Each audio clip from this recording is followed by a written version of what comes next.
भाग जाएगा। मन भागेगा तो न सुमिरन बनेगा, न ध्यान, न भजन बनेगा। ये माया है, आपको बहका रही है। लेकिन गुरु की मौज है इस समय कि जो आदेश का पालन करेगा सबको पार करूंगा।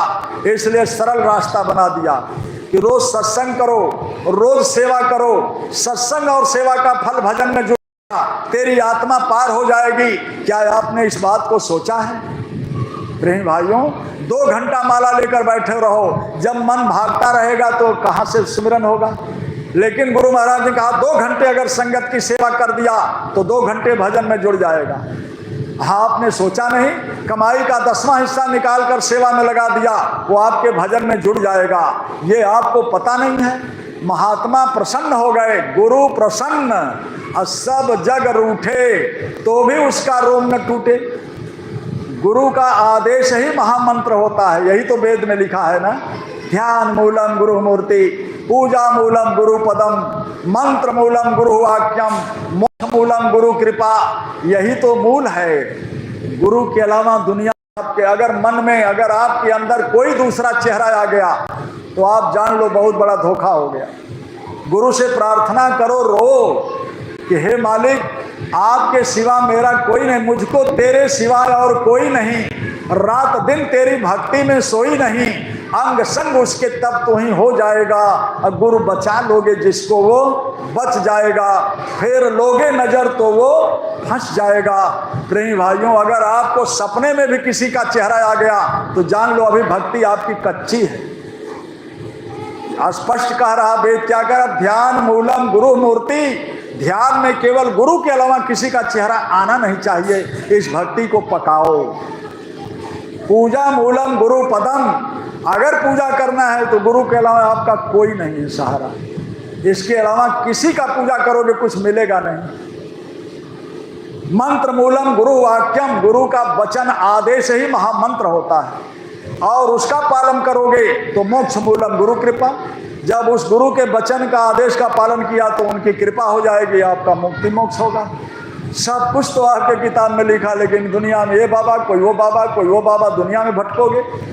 दुनिया में भटकने से कुछ नहीं मिलेगा। एक साधे सब सधाए और सब साधे सब जाए।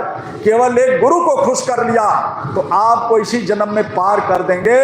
ये आप जिनका फोटो लगाए हो, ये कोई इंसान नहीं, ये भगवान के भी भगवान होते हैं। प्रेमी भाइयों, उन्होंने जो निर्णय लेकर जिनको बैठाया है, उत्तराधिकारी बनाया, आप क्या सोचते हो? किसी तरह का शंका मत करना।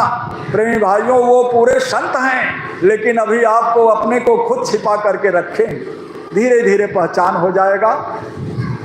देखिए, समय ज़्यादा नहीं लूँगा, हम लोगों को भी जाना है, लेकिन एक बात बताना है कि आपको ये जो साधना है, जो बाबा जी ने आपको बताया है, ये पूजा, ये करने के लिए घर बार तो नहीं छोड़ना है, लेकिन एक परहेज आपको करना पड़ेगा।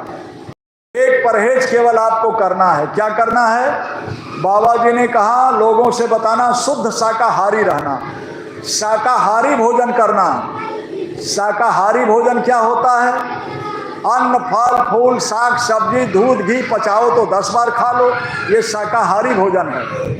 किसी भी मुर्दा पशु पक्षी का मांस, अंडा और शराब, ये मांसाहारी भोजन है। इसको छूना भी बहुत बड़ा पाप होता है।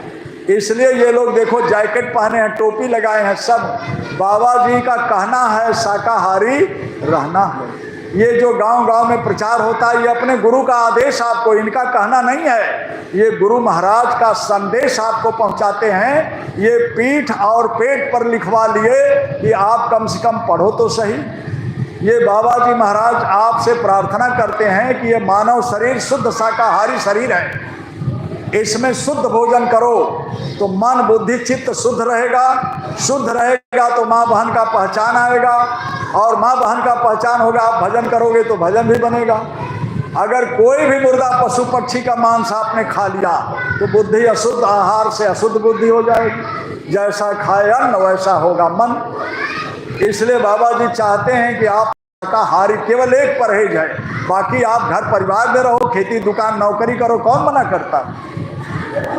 मुर्दा क्या होता है बड़े ध्यान से समझो 1 मिनट में। मुर्दा किसे कहते हैं? जैसे आपके पिताजी हैं, खूब तेल मालिश लगाते हो, सेवा करते हो, पिताजी की आत्मा निकल गई,